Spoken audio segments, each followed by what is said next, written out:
2025 Planning Agenda Review Meeting. At this time, I will turn it over to Director Brooks. Thank you, Chairman. I am going to turn it over to Lindsay to give our staff presentation, and then I'll take it over for the report. Okay, so today I'm going to provide an introduction to a few amendments to the City of Knoxville zoning code that we aim to bring in front of the Planning Commission soon. Ideally, we will do this in July next month. So the goal of this presentation is to provide a sort of general overview of the concepts, just to get you guys introduced to them, and then we'll get more granular at the next agenda review in the Planning Commission meeting when they're reviewed. So they have to do with the middle housing concept. So the first one is related to cottage court standards. So as the Planning Commission has definitely heard, we're responding to the demand to use middle housing to incorporate multiple primary structures on one lot. So planning in the city of Knoxville have been working with a consultant, the Opticos, to develop new standards for cottage courts. You may recall these as another middle housing type that was discussed when we had a report prepared for us, but we didn't incorporate these standards in the first pass since they're a lot more nuanced and require more detail. So now we are able to kind of bring those standards in front of you guys into the city. So cottage courts in general, they are groups of small detached house-scale buildings that are arranged around a shared court. The court is open to and visible from the street. So the cottage concept of this, the houses in there are they're small, they're typically 1 or 1.5 stories, and they're very small footprint houses. Sometimes there is a rearmost unit that may be 2 units, depending on the capacity of the site. And then they are centered around this shared court, which is a green space, a common open space for the people that live there, and it serves as a real community-enhancing element. The parking is typically best off an alley, most accessible off an alley, or it's in a cluster parking area in the rear. So again, this kind of allows multiple primary structures on one lot, and it falls under that middle housing concept kind of bucket due to the smaller size of the units and the neighborhood scale of the lot. So here are some visuals to illustrate cottage courts, which are the 2 on the left, versus the pocket neighborhoods. We already have standards for pocket neighborhoods. Cottage courts are typically built on smaller lots. Generally, that's an individual lot that ranges between 100 to 200 feet wide. Or a couple of lots combined. And they aim for a sense of community around that shared lot or around that shared court, but they don't create a new neighborhood. They're just kind of part of a bigger neighborhood. Pocket neighborhoods, on the other hand, typically have full-size houses. They're generally 2 stories. They occur on larger lots. Our pocket neighborhood standards certainly require them to be on much larger lots than the cottage court standards would. And the pocket neighborhoods are kind of neighborhoods unto themselves. So you can see that in the diagrams on the right. So we will have zoning code standards in front of y'all to guide the cottage court type, and those include how to guide what lots are selected and how they're oriented towards the street. So the intent right now is to start with the RN4, 5, 6, and 7 zoning districts citywide, instead of being limited just to the TDR area. The standards will include a minimum lot width and lot depth, and there will be an impervious surface maximum as well, and then standards to guide how much of the building facade faces that shared court and how the shared court is aligned with the street. So you can see a general diagram of how these will look here. And then there are also standards to lay out how that cottage court is built. So we'll have building size standards, including height. I think in general, the units on the side will be required to be 1 story. There are width and depth maximums for the buildings, so that ensures the smaller footprint that fits within that overall lot. There are standards for the courtyard width and depth. And generally it's a minimum, and the depth is based on the number of dwelling units so that all these units are able to sort of front that court. And then we have standards for parking and access, and the intent there is to just avoid the front and the courtyard areas. So again, to have that courtyard facing the street, some of the houses could have frontage on the street. It doesn't really serve to interrupt the pattern of an existing neighborhood. It just kind of fits within there. So again, the aim for this is to create that multi-unit lot that has a successful green space, a community element. It creates and considers like the privacy of the residents, and then having that well-organized parking layout. Because what we're trying to avoid is having the multiple houses kind of stacked front to back on a lot. So the cottage court will be a new option in our zoning code, and we, again, aim to bring those standards in front of you guys in July. The other piece of this is additional amendments to the middle housing standards, and then some related elements of the zoning code. So these amendments have been discussed in the annual report, which we presented on recently, and it is available on our website if you guys would like to go back and see sort of the context for some of these amendments. Again, we'll bring these in front of you guys at the July Planning Commission meeting and the agenda review. But overall, the intent of these amendments are kind of two-sided. One of them is to provide clarity within the standards, just clearing up some issues we've noticed as we've gone through applications. And then amendments that aim to provide further consistency with the neighborhoods where these developments are taking place. This is also going to be accompanied by changes to the application process. So planning staff will no longer be accepting separate applications for the middle housing standards. So if folks aim to use Article 4.6 in the zoning code, they will just go ahead and start with a city permit like they would for any other development, and planning staff's review will be looped in through that city permitting portal. This is going to allow city and planning staff to streamline and collaborate on our determinations instead of sometimes being in conflict with each other. And it's going to save the applicant time and money because they won't have an additional application and an additional fee, additional review process. So that'll all go through permitting. So just a big overview, large-scale overview of some of the code amendments. So first off, we have amendments for clarity within the code. One that we discussed in the annual report was issues with the intent. So we will be kind of clarifying that Article 4.6 may not be combined with the base zone standards for principal uses. We'd encountered this with applicants trying to combine single-family houses, standards for single-family houses or of the base zoning, and then the middle housing standards. But since a single-family house isn't a middle housing type, we kind of want to make it clear that these standards apply to duplexes, triplexes, et cetera, to avoid applicants kind of cherry-picking standards that work for that project. We'll clear up some discrepancies in the definitions that have caused some confusion among applicants, including the triplex, townhouse, and multiplex. There's currently kind of a conflict between the front setback encroachments and then the required porches or stoops. So we're going to clear that up to make sure that folks are able to build porches or stoops that meet the standards and not run into issues anywhere else in the zoning code. We're clarifying some language in our design standards, including the sections that require additional kind of articulation on these long building walls. Then in terms of the administrative variations, this is an element at the end of the middle housing standards that's similar to a variance, but it's not a variance. The Board of Zoning Appeals isn't involved. It's staff level. And we're going to remove some of these that were really difficult to enforce, or they created sort of subjectivity in the staff review. But we aim to allow for slightly more narrow lot widths so that folks can still continue to use lots. We also will remove some of the references specifically to planning staff just to clean up that application process through permitting. And then on the other side of this, we're going to make amendments to ensure that the middle housing standards continue to provide consistency within the neighborhoods where these housing types are being built. So we will be introducing a location criteria that excludes flag lots.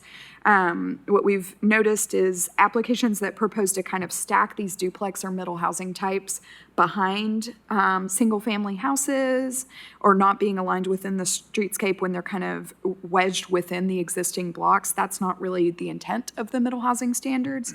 The base zoning may still permit them to do that. However, the code amendments would exclude the use of the flag lots for these particular standards. appeals of staff decisions will be sent to the Design Review Board, which is a board that's very well versed in assessing block and neighborhood character and also the compatibility of new construction. We have some associated amendments to Article 9.1 and 10.1. That's the principal use and then the accessory use, those standards. And basically, developments with multiple primary structures in the RN3 and RN4 must follow the base zoning. So it's not excluding the possibility of having multiple primary structures. It's just you have to follow the base zoning. On the flip side of this, though, we are providing new standards for cottage courts. So there's another kind of type that could allow this. And then in terms of the middle housing standards related to the nonconforming lot of record code, only one middle housing structure would be permitted. And so in terms of a timeline, we aim to post these online for you guys as soon as possible, mid to late June. And then those are just the relevant dates of the next Agenda Review and Planning Commission meeting. Provided everything went okay, they would move forward to City Council in August. Yeah, so, and I'm available for any questions. And again, we'll get a little bit more granular about these at the next Agenda Review meeting, and they will be available online shortly. So, sorry if I missed this, if it was in there, and maybe it's more appropriate at the later meeting. So for the cottage court, could you do a cottage court like development on a existing single-family house if the lot was big enough? So our standards, I guess it would depend on the location of the existing single-family house. The standards right now that we have drafted along with the consultant don't take into account, say, a single-family house right here front and center in the lot, because really the intent of the cottage court is orienting around that court. Right. And so there is a pretty specific layout for that. Okay, so more intended for vacant lots infill. Okay. Correct. So on a follow-up on that, so, and I may have missed this, but is there a minimum lot size for those? Yes, the standards will include a minimum lot width and a minimum lot depth as well. But that has not been established yet? Right now, what we're working with, so it's kind of based on the sides of cottage courts, but right now, I believe what is proposed would be the 120 feet minimum for a two-sided cottage court.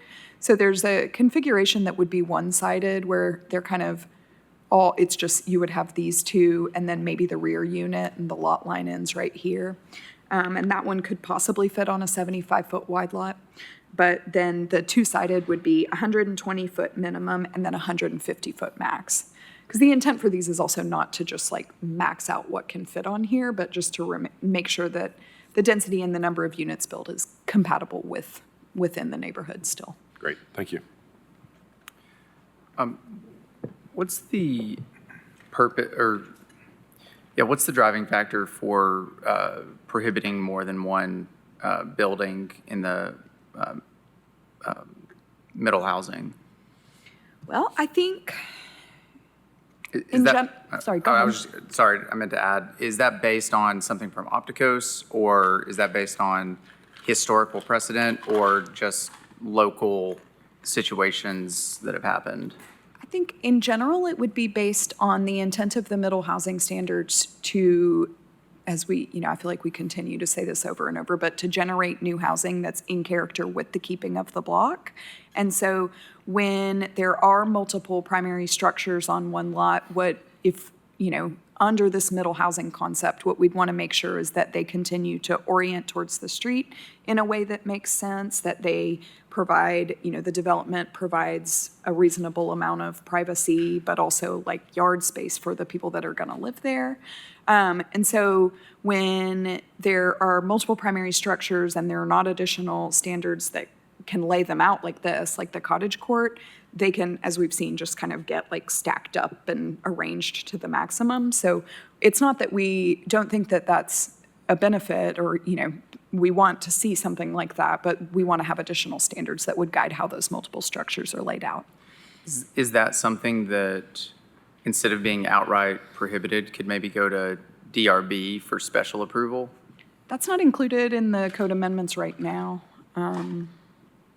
But just could be discussed. Because there are situations where it might be appropriate, and to your point, in a lot of situations it's probably not, but it could be something that DRB, if they were able to review and make that decision, might allow for more of these, the appropriate locations for that to happen. Yeah, I think that we would want to have some criteria laid out for that too, for if it were to go to the design review board, we'd probably want to have something for them to base that decision on as well.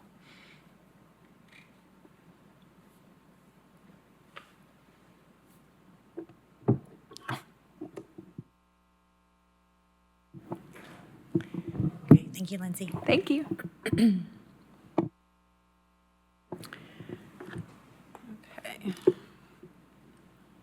Thank you.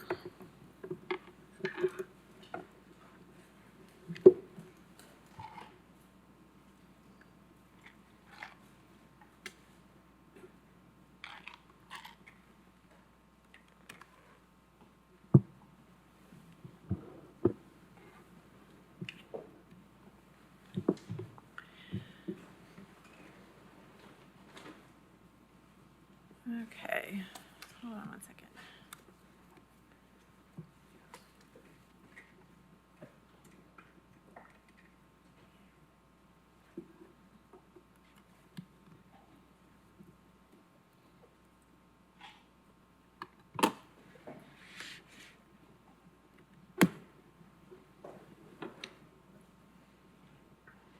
It popped out earlier. See that right there? Is that the only place to present from? If not, I can just, There we go. okay. And so since I've already given you all an update on staff activities, I was going to take this time to go over one of the agenda items, which is our operating budget. And then I'll touch on a couple other business items.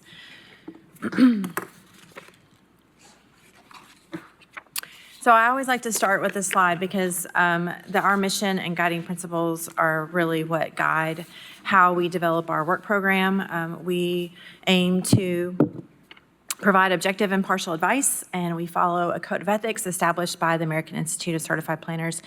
And so we are always looking for ways to involve people in the work we do and to communicate more effectively. And I hope that you all can see this through our constant improvement efforts throughout the year. And we are just ever mindful of how we spend public dollars. So I just have a few slides here. So looking ahead, as you all know, I just talked about this. We have our Unified Development Ordinance. We've already begun working on it, but it's going to be a key part of our work program over the next fiscal year. We'll also be working on looking at the design guidelines through the Design Review Board. We have 2 overlays that have been requested by communities in Gibbs Drive and Lindbergh Forest. These are currently underway and have been for some time, but we see those moving forward probably after January of this year. The Transportation Group will be working on the Transportation Improvement Program. We are looking at revamping our staff reports to make them a little more user-friendly, a little easier to get through. You all have a lot of agenda items. It's not just for you all here, but also for the general public. We hope to make those a little more visual going forward. We'll be working on a vacant property inventory for the city of Knoxville and include Knox County in that as well. And of course, as Lindsay just illustrated, we'll be working on ordinance amendments as we do at the request of our local jurisdictions that we serve. And then I think a really exciting development is the City of Knoxville Comprehensive Plan. We will kick that off later this year. It is much needed and much overdue, so we're excited to get a chance to work on that. That will span a couple fiscal years at least. So those are just some of the big items that we have on our work program. Obviously, you all have in front of you, or you should, a copy of our work program. I'm not going to go through it in detail. I just wanted to hit some highlights because as you can see, the majority, these are some of our, I guess, bigger projects that we work on, but really the nuts and bolts that we do is the day-to-day work, the applications that you see before you, the phone calls that we take on a daily basis, and those are all captured in here as well. So we've developed a balanced budget with revenues and expenditures identified here. at approximately $8.3 million. We have appropriations from the city of Knoxville and Knox County, which are important sources of our revenue, and they represent about 33% of the total of our budget. The city's appropriation is approximately 19%, and Knox County's is 14%. Fee revenues are holding steady at about 8% of our total projected revenue. And then grant reimbursements comprise approximately 49%. As I mentioned earlier, those grant revenues are primarily pass-throughs through our agency to other local jurisdictions. So again, we try to maintain a conservative budget. We have some modest increases to support the significant projects that are on our work program that I just went over. And then you might notice here that over last year's budget, our grant and contract-related expenditures will be dropping slightly from about 4.1 to 2 million, and that is the result of a change in some of the funds that we currently manage will be going to another entity to manage those. So the executive committee has reviewed our budget and does recommend approval. Does anybody have any questions? Just out of curiosity, what drives the percent that comes from the city versus what comes from the county? That is determined by those administrations, what percentage that they will support us. We typically ask for an increase. Our increases are either tied to a very specific project or to support our staff and/or. Any other questions? Okay. I'm going to go ahead and unhook this and allow other staff to come grab it. I'm going to cover up a couple other items. Here. There you go.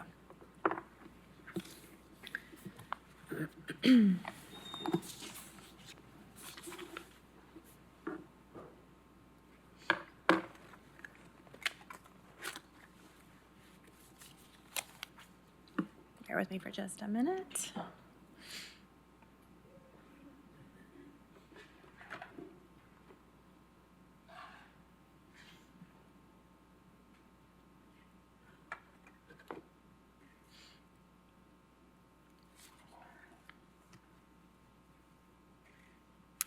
Okay, so for agenda item number 18, staff is proposing a minor amendment to the administrative rules and procedures of the Planning Commission. Currently, Section 4 of the administrative rules require a consent list. So that's a list of cases to be voted on at the beginning of the meeting, as you all know, to be published not less than 2 days prior to the Planning Commission meeting. The proposed amendment would reduce this window to 1 day to allow more time for the members of the public to submit comments or request to speak on an agenda item. So this is really intended to help us as staff to have a better understanding of which cases are non-controversial and best suited for that list, and then reduce the time spent making changes to the consent list in advance of the meeting. And we also think this is better for the public as well. So we'll change that consent list posting date from Tuesday to Wednesday before the Planning Commission meeting. Does anybody have any questions about that? Concerns? Okay. So agenda item 19. So this is 2 changes that we are proposing be made to our schedule of fees. The executive committee has reviewed these and approved them. The first is a new fee to lift or amend conditions of approval on a previous case. We've seen a number of these instances come up recently. We don't have anything in our fee schedule, so it's been kind of a challenge for staff to identify where that might fall. So this provides that fee to be put onto our fee schedule.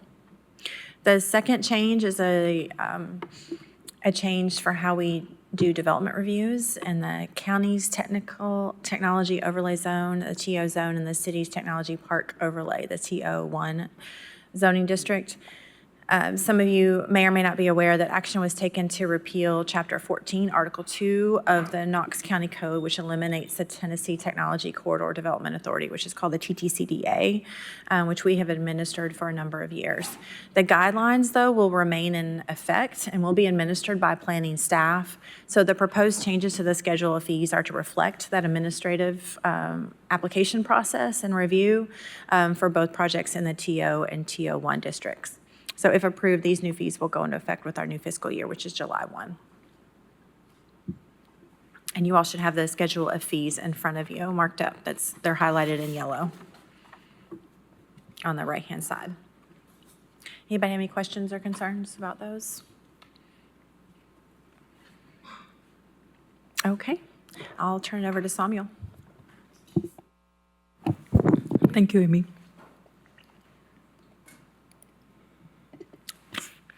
So item 47, this request is for a 4-lot detached residential subdivision along Hendron Chapel Road. Staff is recommending denial of the application because it does not comply with the open space requirement of the comprehensive plan. The property is zoned PR at 2 dwelling unit per acre, which was approved by the Planning Commission in October last year. The proposed 4 lots would yield a density of 1.41 dwelling unit per acre, so it's well within the approved density. The property is located at the edge of the rural area in the growth policy plan.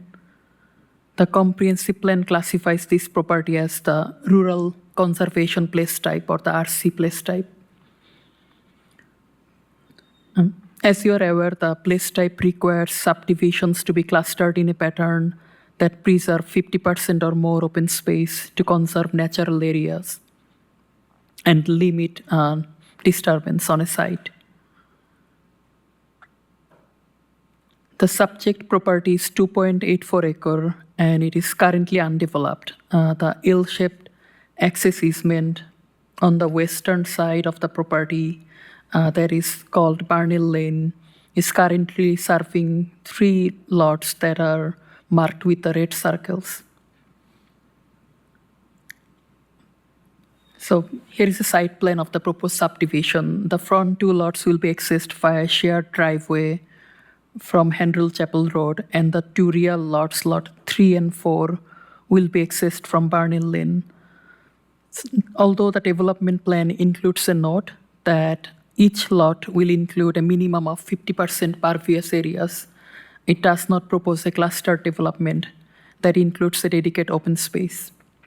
We typically see subdivisions in the RC area that are major subdivisions, but in March this year, the Planning Commission approved a development plan for a minor subdivision that is along Snyder Road. That subdivision preserved 50% open space and clustered the development in the rear side of the property.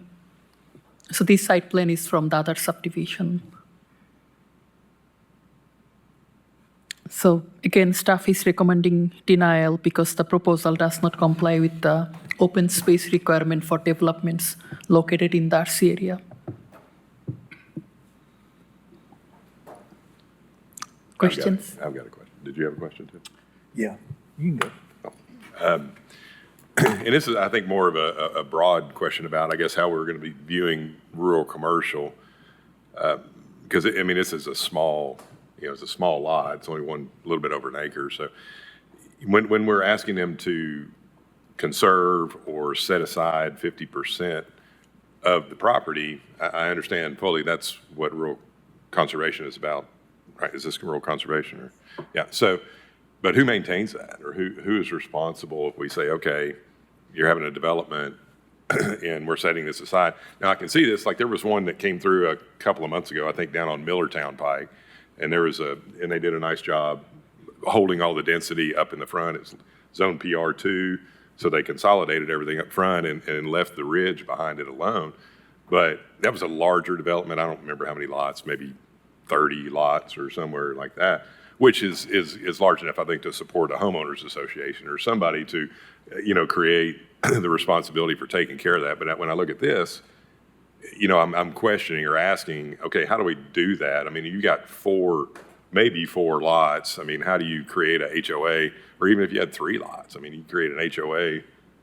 It's a bit cumbersome, I guess, is I'm just throwing it out there for discussion of how we do the rural conservation on small subdivided lots versus a larger one. It's not that big of a deal.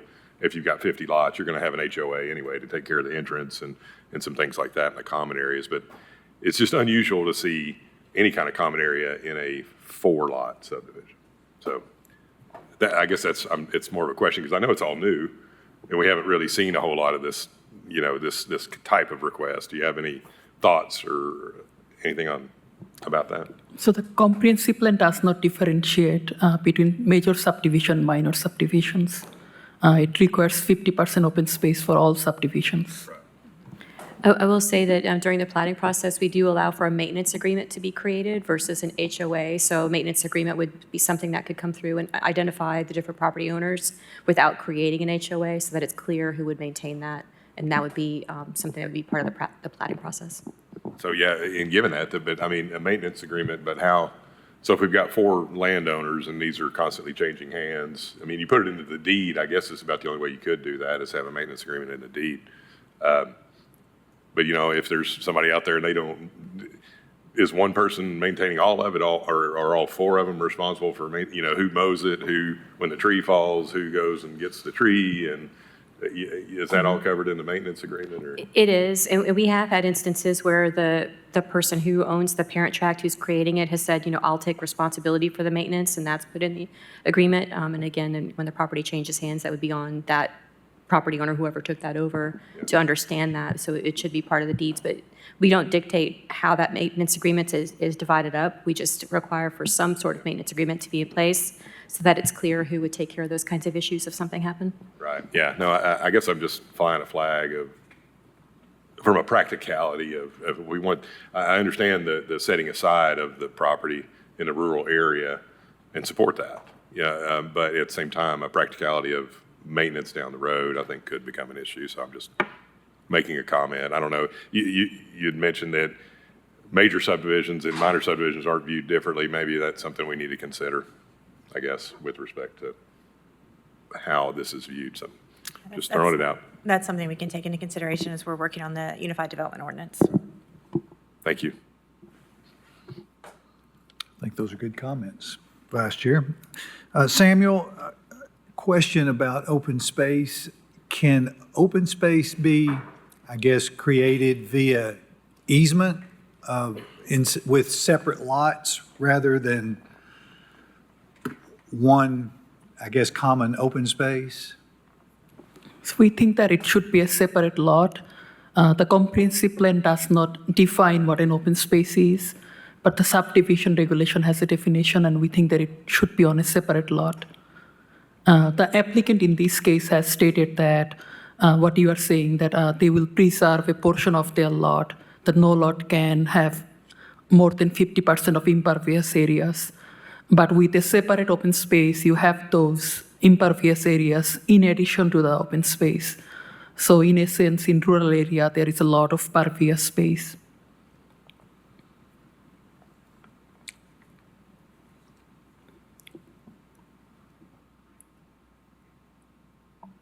What is the definition of open space in the subdivision? I have that pulled up on the screen, so I'll open that.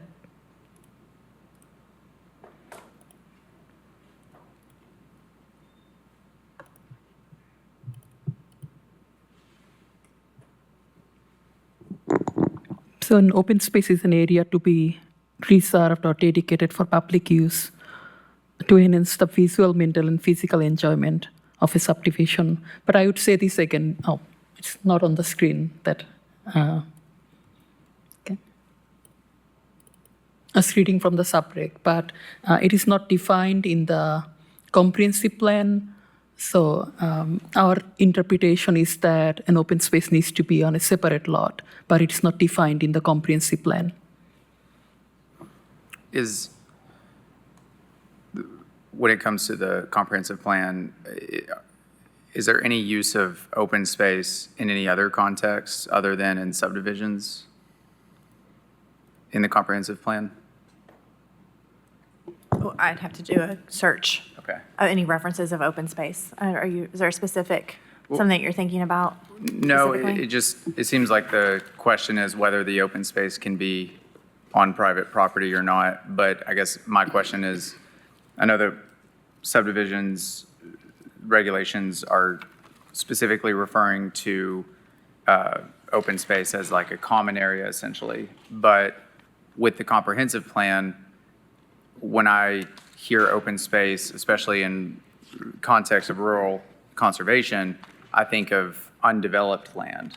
So, and not necessarily just shared common area, but more conserving portions of the site that are not developed. So I was just curious if there's any other use of common area, or of open space in the comprehensive plan.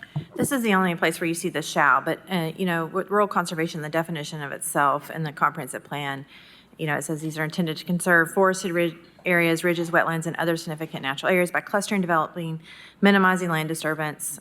They generally conserve 50 to 70% of a site. So it talks specifically about a site. It's not necessarily saying subdivision. I'll comment without giving a whole lot of thought to this, so it could be a bit reckless, but should there be some consideration of a minimum acreage that maybe this would not apply if it's less than X amount of acres? I mean, I'm not sure I understand the open space intent on a 3-acre site. Again, these are all good questions and important things for us to talk about as we develop new regulations to implement the plan.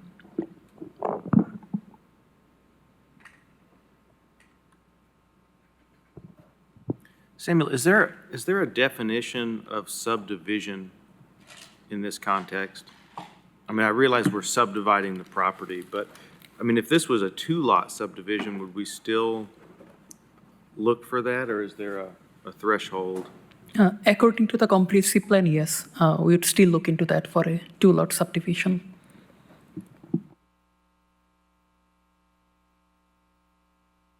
I would add that while there are no definition, but there are 2 example images. As you can see on the screen, one is for a conservation subdivision design that provides a cluster development. The other one is a conventional design that does not provide any dedicated open space. So all areas of that subdivision are within the lots. And maybe not specifically for this case, but looking at those examples,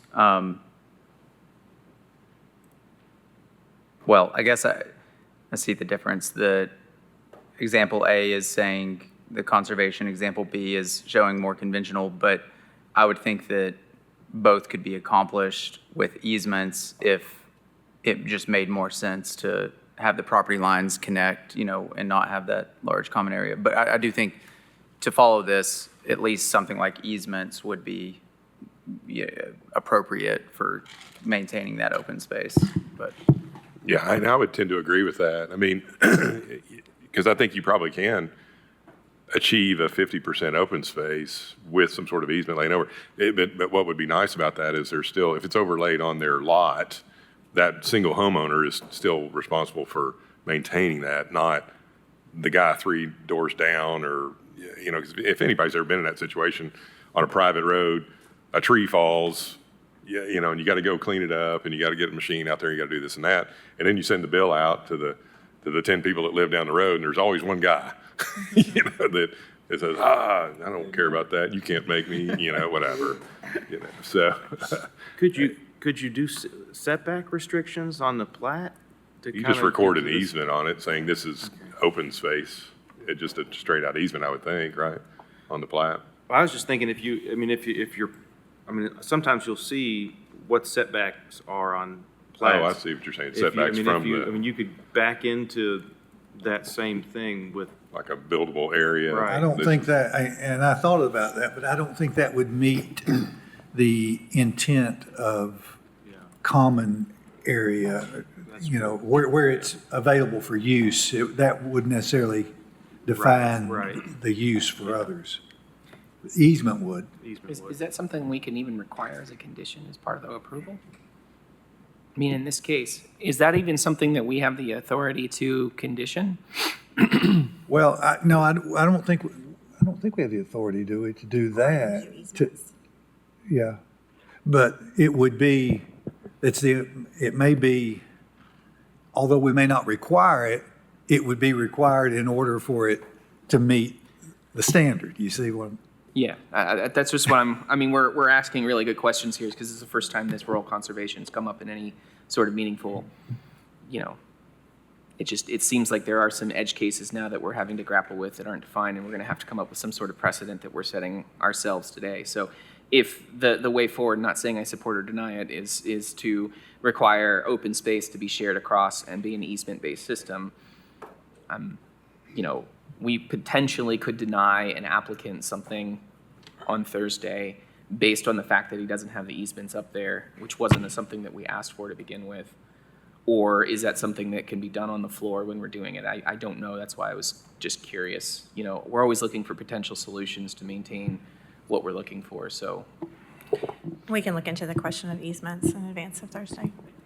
I will just say, if I could just interject really quickly, if that is the direction that we end up going, we should consider how that maintenance would go into that, so that you don't have a property owner maintaining their part, but maybe the neighboring guy with part of the easement isn't maintaining their part. So just kind of how we word anything that would come across originally.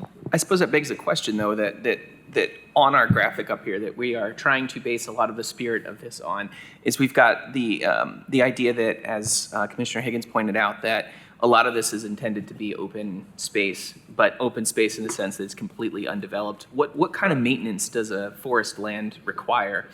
I guess that's kind of where that some of the questions come up, is because when we're talking about traditional subdivisions, we're envisioning big open grass fields and common space where people are going to go play ball with their kids, and that's not exactly what I think is being reflected in the RC place type. It is more saying, don't build houses on half of your lot, and the rest of it's just going to be hollows and forest land. And what kind of maintenance agreement, let's say we're building one of these large ones, are we expecting property owners or subdivision owners to maintain on undeveloped, unutilized land that has been vacant potentially for generations and is not currently maintained? I guess there is a discrepancy between what we're saying is open space in our subdivision regs and what we are intending for it to be under rural conservation. Yes, Maybe and just. that's the challenge, the situation we're in right now, because we have a new plan with a new vision for the county, and we have old codes that don't necessarily reflect what that new vision is going forward. Yeah, I was just going to pile on, and could you have agricultural practices in place on the open space if it was a big field? Does that count as maintenance, or is that disturbing the land? Is that productive use? Because I could see that being proposed if there's a HOA that says, hey, we got a 50-acre field we got to maintain, let's lease it out to the farmer next door to have cattle on it or grow corn or something. I don't know how we would think about that, but and then I guess other question that just came to mind is, if we were to pursue the easement route, would we still have the same challenge of needing to grant that easement to an entity, and would that entity be a homeowners association, or how would you have an open space easement Yeah. You'd have to have some disinterested third party be involved, or else the homeowners could just get rid of it. Right. So I just don't know if the easement, addresses the challenge of having some other body that has to be involved, even if you did have a 2 or 4 parcel subdivision. Commissioner Anderson, I'm not sure I understood that. Well, if you encumber, say, this land with. Say the first 50 feet of your lot. Right. Those types of things would be malleable based upon a affirmative vote of, say, all of the owners. So you're saying But what if, say I'm the homeowner and I have agreed, or I'm the developer right now, and I'm going to go ahead and put permanent easements for common use on these lots. And so why wouldn't, and then it wouldn't be to an independent entity. It would stay with each homeowner, subject to the easement. I think that would work. I think the problem you get is that if if the properties that are affected by that all agreed that they wanted to change it, there's usually some mechanism that they can do that.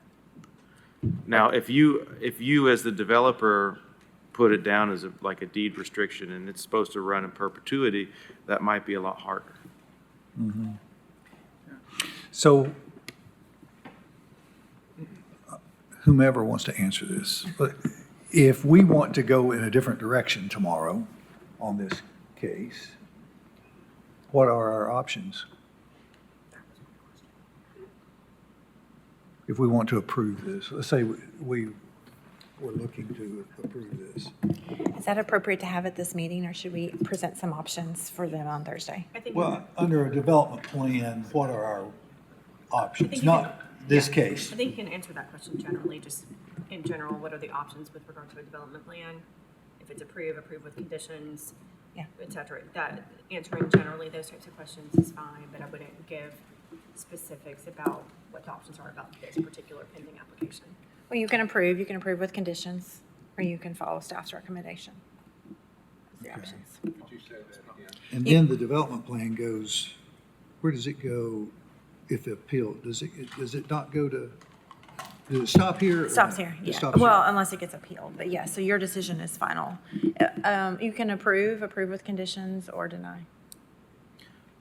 Are we, I just want to make sure I'm on the same page as everybody else. Are we suggesting potentially one of the options would be approving with the condition that the landowner, get an easement with a deed restriction, whatever Commissioner Anderson said? Because to me, and again, I'll defer to Commissioner Anderson because I don't do this every day, but to me, I'm like very uncomfortable with us kind of like starting to go down this road of imposing kind of these, from my like law school understanding of like contracts basically, or like property, right, like property contract stuff, that like if we start imposing that, I just think we're going down this road that's just a little weird and murky and like not something I'm super comfortable with, just because like I think as Commissioner Anderson was describing, it's kind of between the landowner and the people that buy the houses and the HOA and stuff. That being said, I think like the discussion of the like conditions to figure this out in the UDO and like whatever else, but I just want to make sure what we're talking about in terms of like Thursday, because I would have to do a lot more thinking and like. I'm going to speak generically about a development plan. I was, and I'm in agreement with you, I'm reluctant to do that, but I was thinking more of setting some of this criteria aside that's in the plan and just saying, this is a quirky thing. What if commission decides to take a development plan that's contrary to what we're seeing here, the criteria, and just approving it?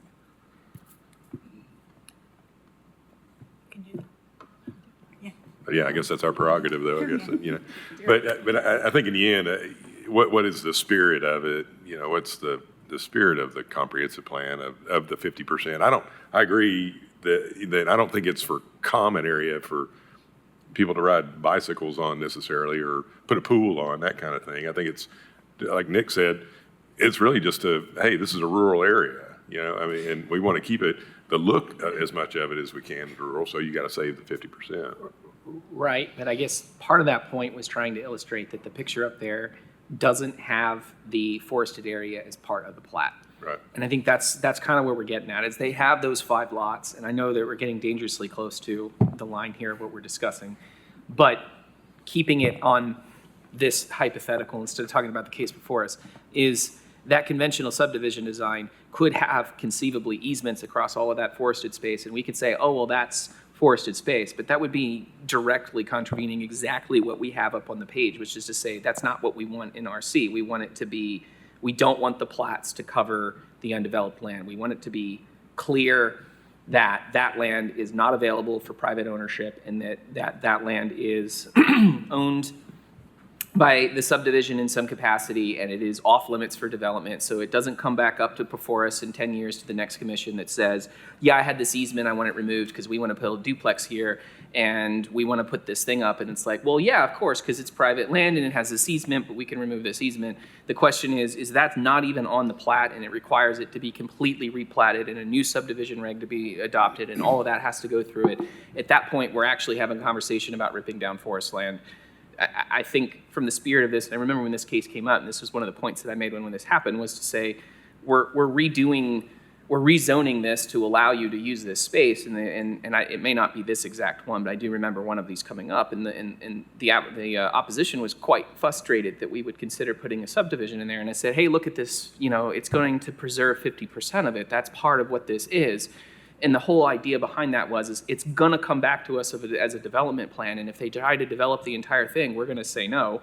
And lo and behold, here's a case where that's an example, and we're saying, yeah, sure, plat the entirety of the property, and we'll just try to work out some easements to make sure that that property isn't developed. Well, I don't know if that actually meets what we talked about when we had that conversation and proved it, and whether that meets the actual spirit that we have up in here.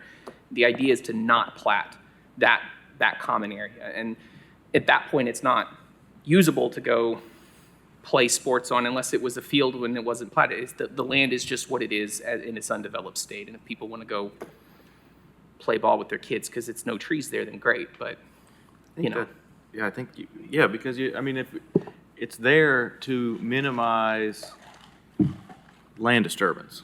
It's not there for recreation. And I think that in these cases where we're now running into it, and when we have these small lots,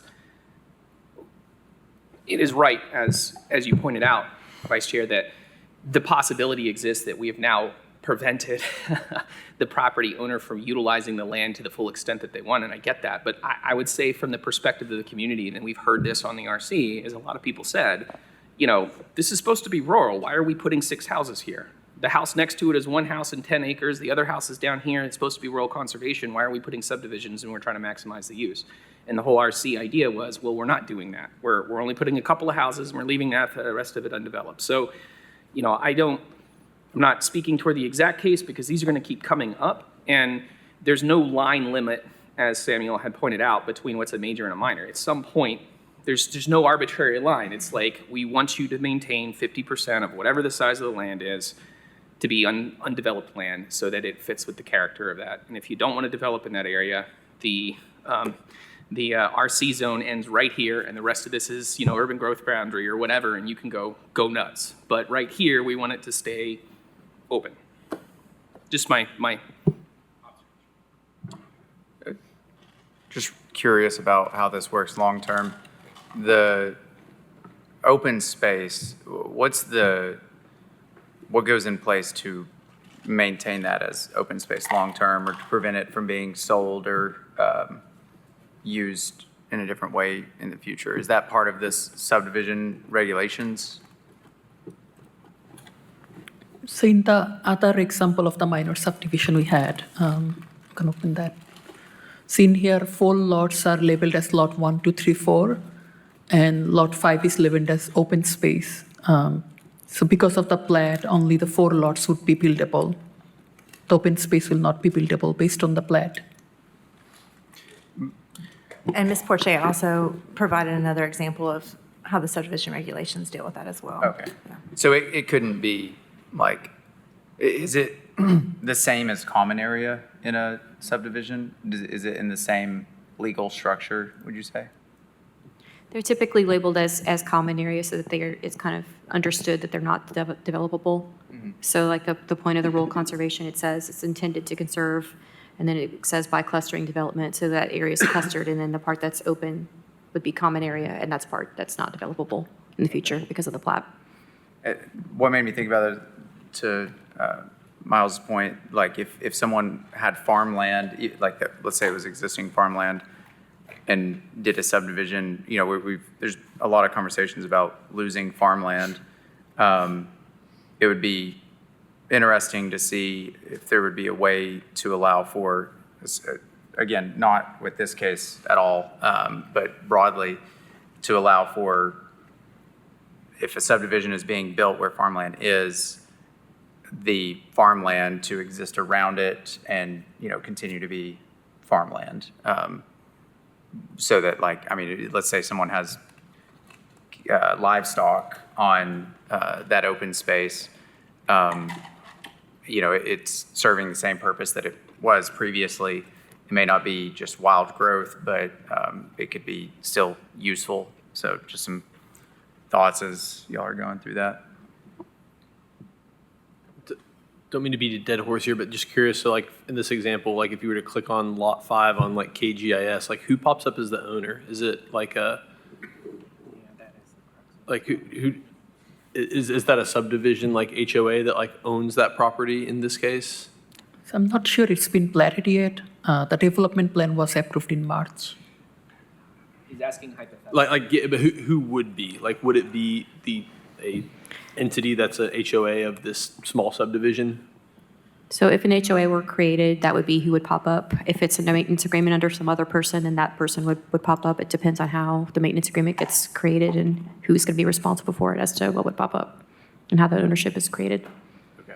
A lot of times the original developer forgets to deed it to the HOA and it stays in their name. So.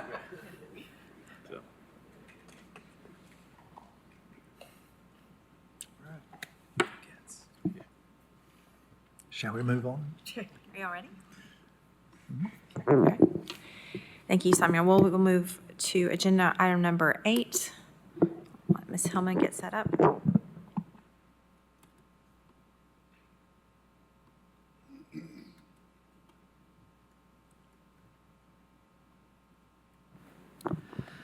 So this is 6C25RZ. This is a request to rezone 1.38 acres of a 6.38 acre lot on Keck Road from AG agricultural to RN1 single-family residential neighborhood in the city. This partial rezoning request would leave 5 acres that meet the minimum lot size standard for the AG zone. Keck Road is a local street that accesses the minor arterial of Callahan Road to the northwest and the major collector of Murray Drive to the southeast. This property is at the edge of the city-county boundary, and it's part of a large swath of agricultural zoning in both jurisdictions. Across Keck Road, there's a large area of undeveloped general industrial zoning. This IG district is a recent change of conditions as it was rezoned to general industrial in 2021. Future industrial development could result in environmental and ambient impacts that conflict with a residential environment. A portion of the subject property is within the hillside protection zoning overlay, and much of it has not been previously disturbed. The land use classification in the sector plan and the one-year plan is low-density residential, which permits consideration of the requested RN1 district, but also permits the existing AG zone. As you can see in the aerial map, Keck Road is an unstriped, narrow, wooded, and winding street. It's about 15 feet wide and does not accommodate two-way traffic very well. When I visited the site, I had to pull over for an oncoming vehicle to pass me. Site distance is also a concern here since the subject property is located between 2 bends in the road.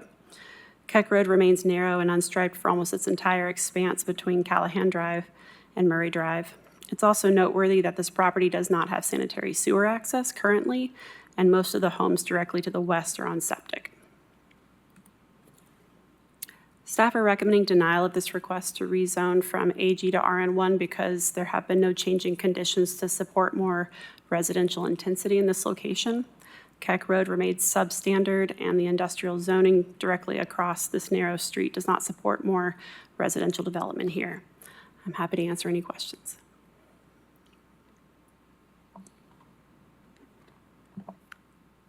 Question. Isn't the minimum lot size for AG 5 acres? Yes. How big is this? So the original request was for the entirety of this lot, which is 6.38 acres. They revised their request to 1.38 acres, leaving 5 acres remaining to meet the minimum lot size standard for AG. Okay. So they initially requested that. We're told that would be too much RN1, is that right? And so then they subdivided a parcel off to It hasn't been subdivided yet, it's just a partial rezoning request. And then between AG and RN1, what are the use differences? RN1 is not, it's our least, well, one of our least intense residential districts. Does it allow for significantly more housing? It's a pretty big difference between AG and RN1. You're right, RN1 is our least, one of our least intensive residential districts. But AG has a minimum lot size of 5 acres versus RN1, which is a 10,000 square foot minimum lot size. So it's a pretty big So in this distinction. case, 1.3 acres would be less than, that would be like what, 2 or 3 It would houses? yield 6 houses at most, with 1.38 acres, Okay. At, just barely. Probably more like 5. 10,000 square feet per house? Yes. And then that's also not taking into account potential, public health criteria and engineering requirements regarding sanitary sewer versus septic. Got it.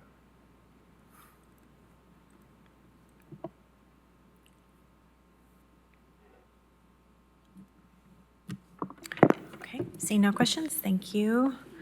We'll move on to agenda item number 44. I'll let Ms. Warner get set up.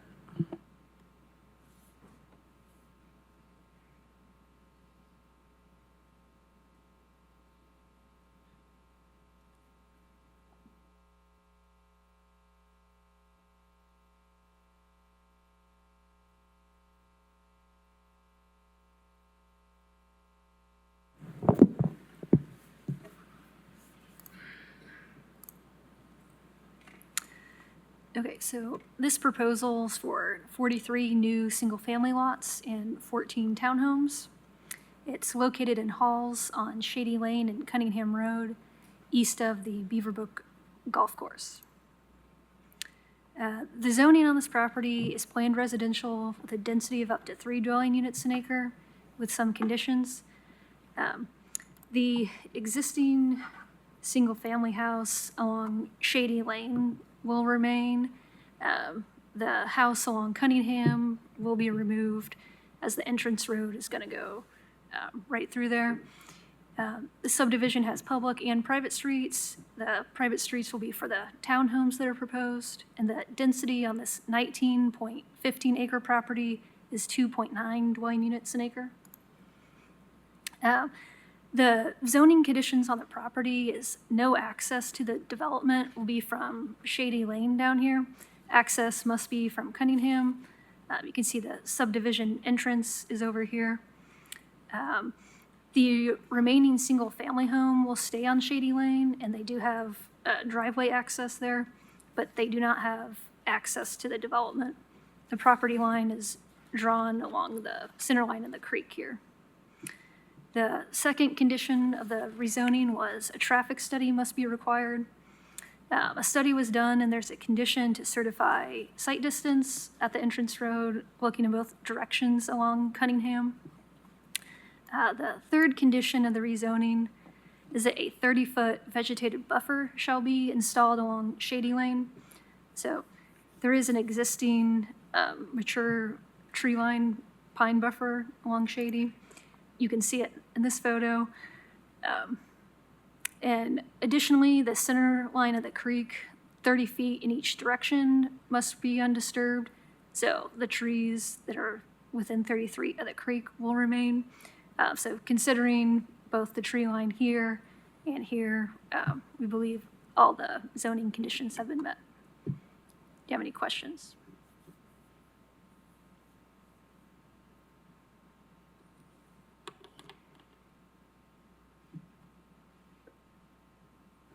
Okay, seeing no questions. Thank you, Whitney. So now we'll move on to agenda item number 15. The next three will be Mr. Reynolds.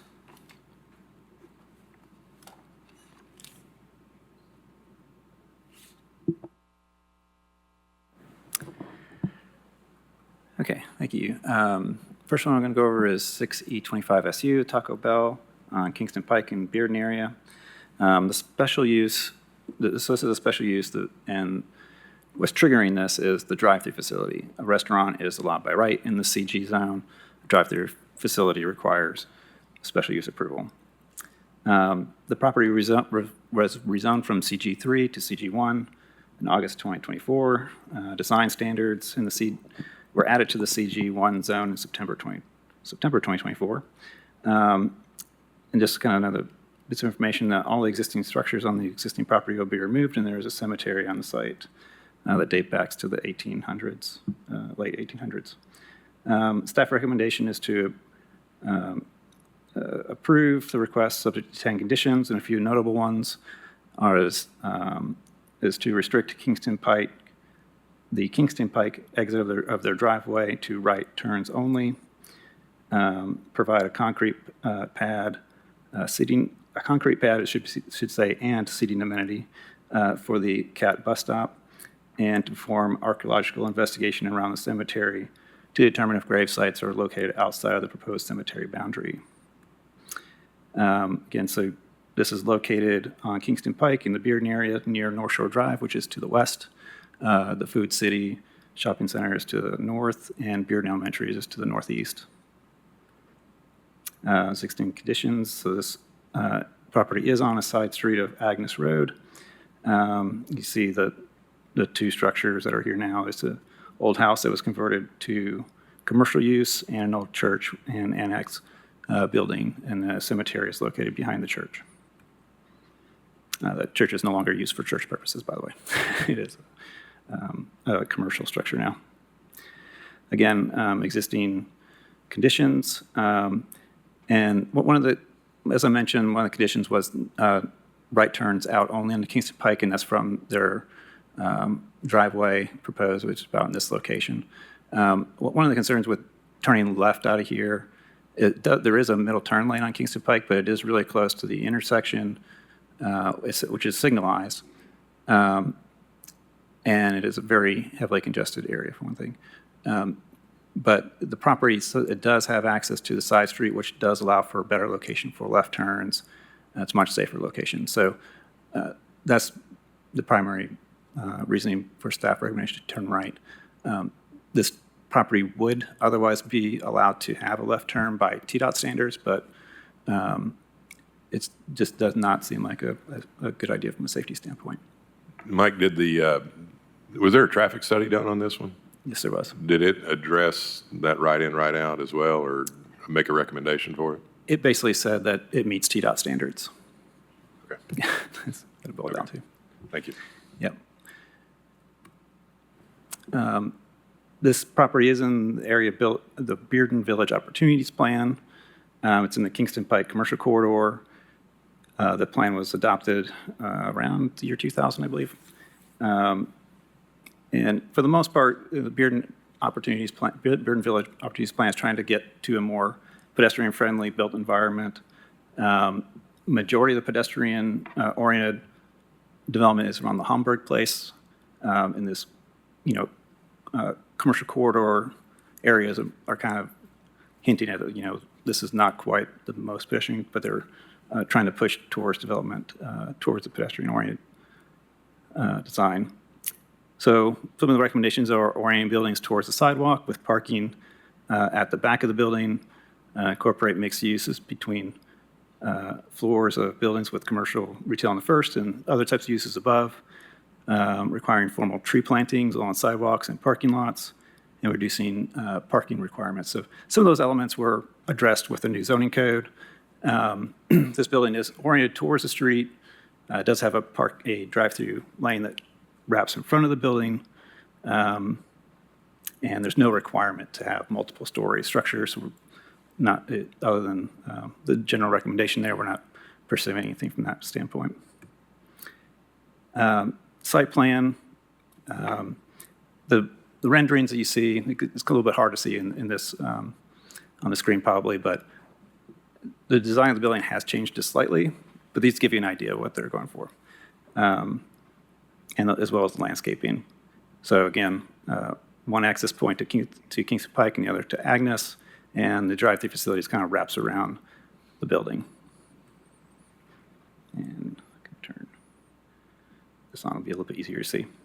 So the drive-through facility just kind of wraps around the building. And of course, you can see where the cemetery is located.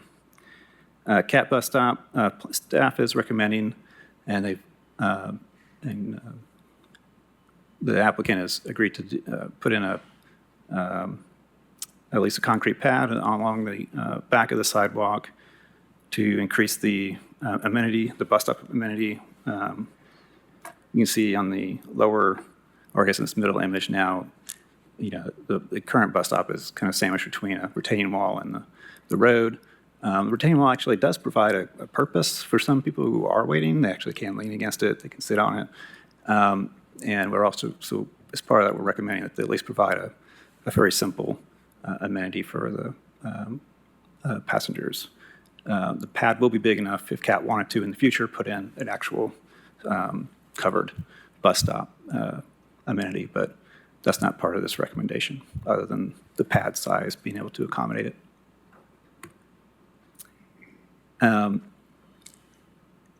In doing the research on this application, kind of found that some of the, I guess, changes to the cemetery behind the church need to be explored more, because there was no documentation as what happened here. So just to give you an overview of what you're seeing, so the images on the left show where headstones are located in the different images, different years, top and bottom being older images, the middle being newer. And what kind of boils down to is that there's headstones that were moved, but there's no documentation as to why. So staff recommendation is that if this is approved, that they do an archaeological study, determine if there are grave sites outside of the cemetery. If there are, then follow state law and either expand the cemetery boundary or properly move the grave sites.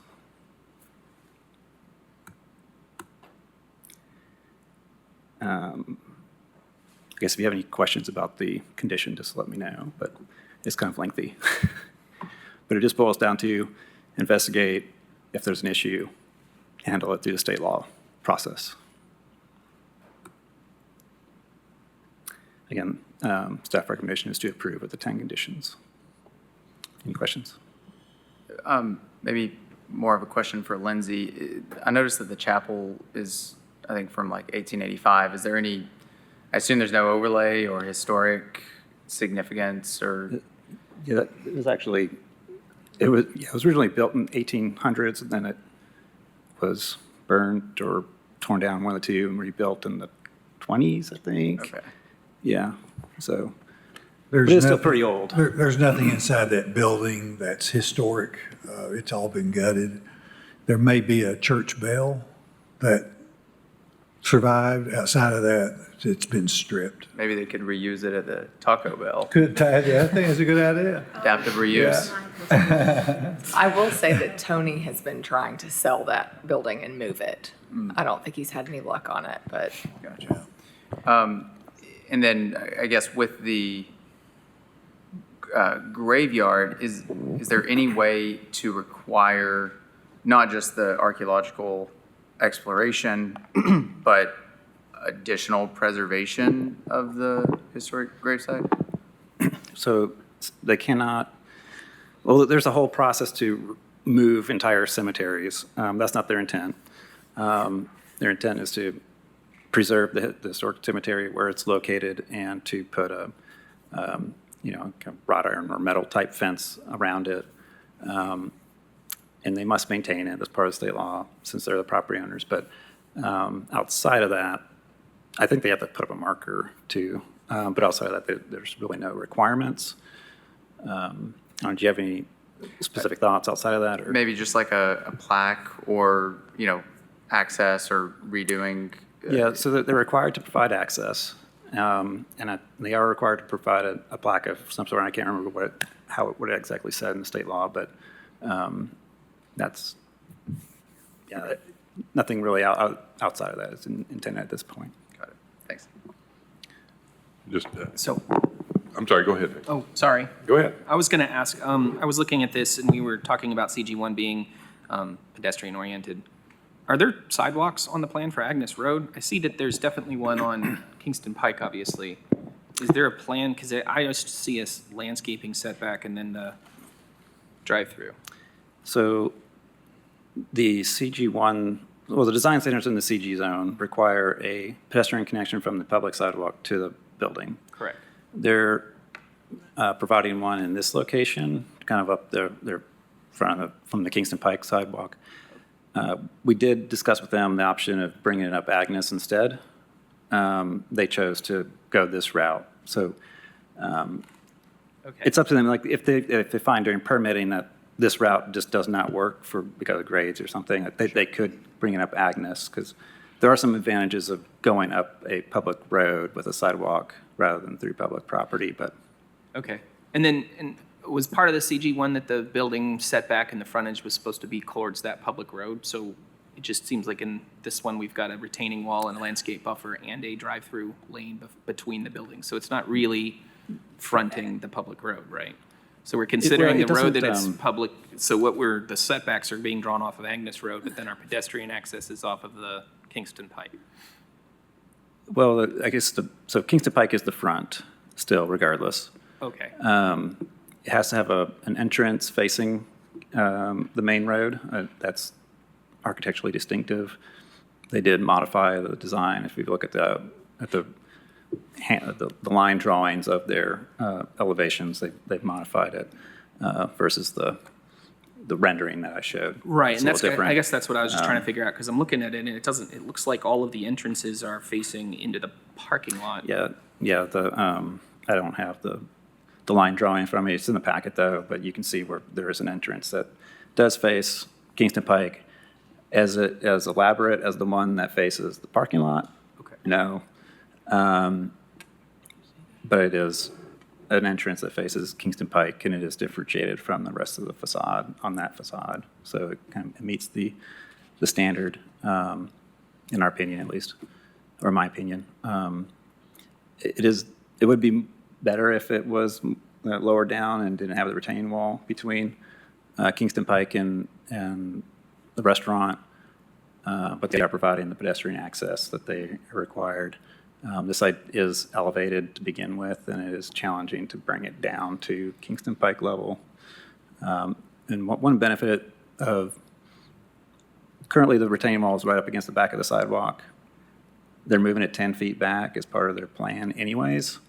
So that will provide kind of a lower area off of the sidewalk space that people can go to, especially with the bus pad, the bus stop coming in off of the sidewalk a little bit further away from the road.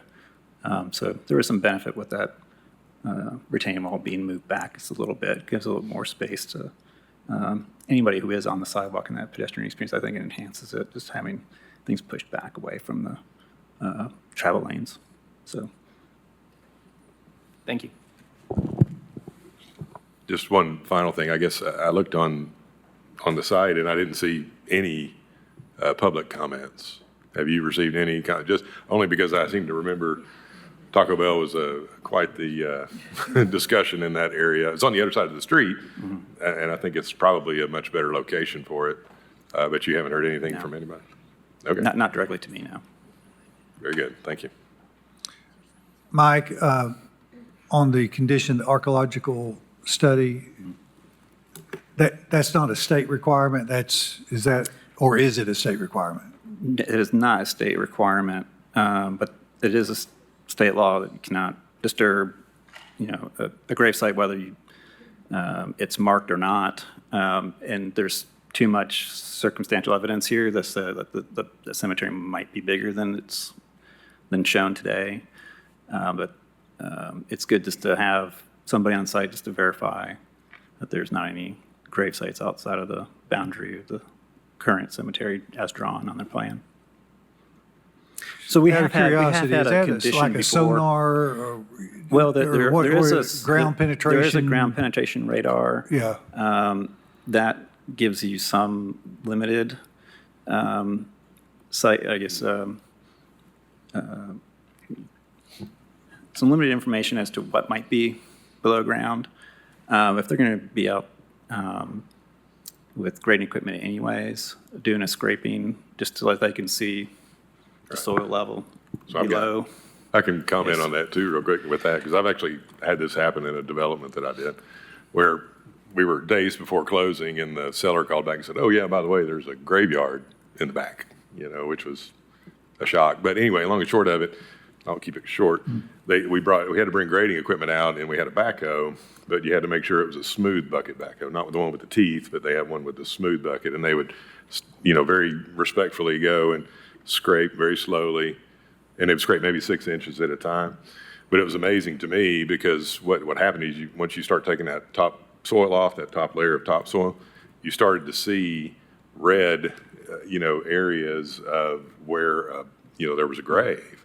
And, so it'd be all topsoil, but it's where they dug down how many 100 years ago and put somebody, and then they put the red dirt back on top, and then they put the topsoil on there. So you actually could see the outline of all the graves, and they were all in different locations. These were original settlers, from way back when.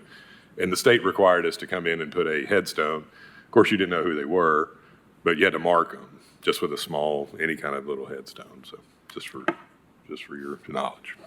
Yeah, we had a case in West Hills, just outside of West Hills, like 2016, I think.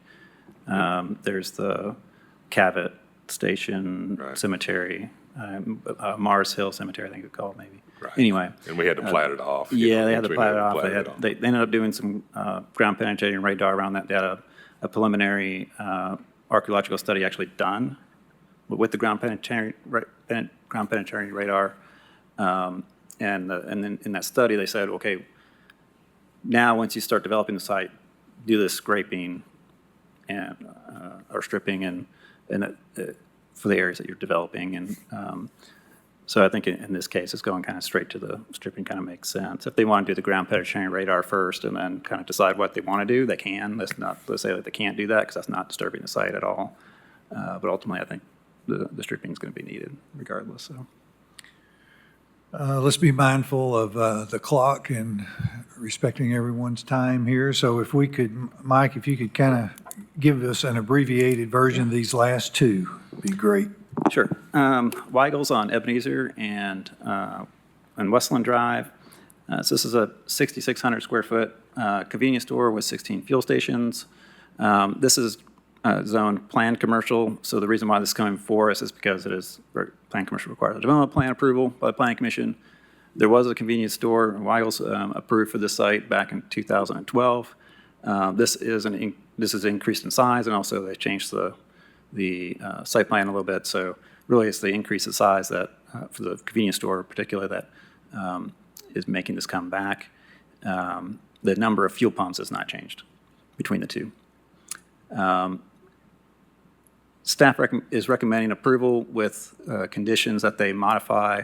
The Ebenezer entrance was actually shared with the adjacent shopping center to the south, which at that time, when the shopping center was approved, staff was recommending, basically said, if the Weigel's store modifies the site plan and comes back forward, we get an opportunity to review this access again, knowing that at the time we really wanted it to be right in, right out, but because it was shared with somebody who already has a development plan approval, we couldn't. But we're recommending that this be converted to right in, right out only onto Ebenezer. There's also some review and potential modification to this access back here, but I think the main thing we want is that the traffic engineer needs to evaluate why these, or provide a justification for why these striped turn lanes were reduced in length. That was not part of the transportation impact letter. They basically studied the area at Westland and Ebenezer is what we asked for, but we didn't know that they're also going to be reducing this turn lane length as part of this development plan. Otherwise, we would have asked for that as part of the study. So they just need to provide that information to us. If everything checks out, then they can keep it as shown. Outside of that, signage, so they have a pole sign here, which is requested at 30 feet tall. and 147 or 70 square feet, I can't remember which. And then there's another monument sign over here, and then they have their typical wall signs. As part of the 2012 approval, staff was recommending a 25-foot maximum sign size at the time. Applicant was arguing for 30 feet. Planning Commission approved 30 feet. And what they were saying is, let me see if I have it here. Yeah. This building and this retaining wall were a problem from a site visibility standpoint. As you can see, that those are gone now. This is a kind of the approximate location of their pole sign. So from a visibility standpoint, it's really not a problem. Staff were still recommending 25 feet. But this is also, Westland's also on state scenic highway, and state scenic highway law has a 100 square foot maximum sign size. So they're going to have to reduce the sign size too to meet that standard, as well as the other monument sign has to be reduced in size. So they just need to update their sign package, but to meet state law, but also staff recommendation of 25 foot high instead of 30. That's a staff recommendation. That's not a state law requirement. So just be clear on that. As well, in the 2012 approval, there was a list of agreed upon design changes.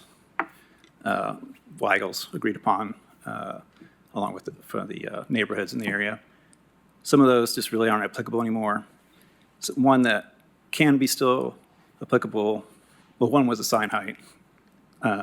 Weigel's did not agree to the sign height, but the neighborhood was wanting it. Staff was still recommending at the time. But landscaping, they agreed to enhance landscaping along their parking lot and a fence.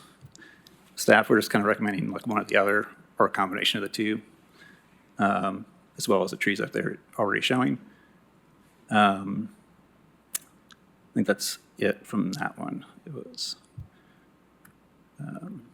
any questions on the Weigel's? Okay. Next is Belltown Master Sign Plan in 2022-23.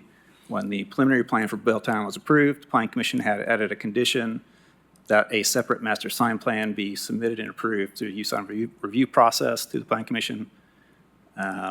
Because really they were asking for no waivers at the time for the sign regulations, which would have stuck them with the agricultural zone sign standards if they didn't bring back a sign package for approval. They are requesting several different types of signs on buildings. Some of them are a little bit more atypical than what we would typically approve in zones, but they're asking for like these mural type signs for one, which is typically we would just consider that a wall sign and it would count towards whatever signage area they have. They're kind of more artistic murals and in specific locations on the buildings. They're all inward facing kind of into the development, even though it's kind of like around their main parking lot drive aisles. It is not really public facing per se. So from a staff perspective, I don't really see much, I don't have much concern with them. Recommend approval of them. They also have some small hanging signs and then more typical wall signs that are either gooseneck lit, so externally illuminated, or they have like a halo illumination, so no straight out the face of the sign type of illumination. It's all kind of more like backlit. There's one, the first condition is basically, it's kind of a long one with different modifications to the request, basically just to get them into a standard, because there really was no maximum wall size standard proposed, other than kind of saying like, we're going to put wall signs here. So those standards or the condition kind of set the limit on the size of the signs. And the applicant was fine with what was proposed. So anyway, that was the gist of it. The recommendation is to approve with the 4 conditions, the main one being the first condition, kind of setting the boundaries on the sign sizes.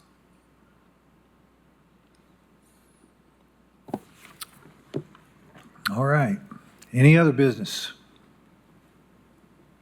If not, we're adjourned.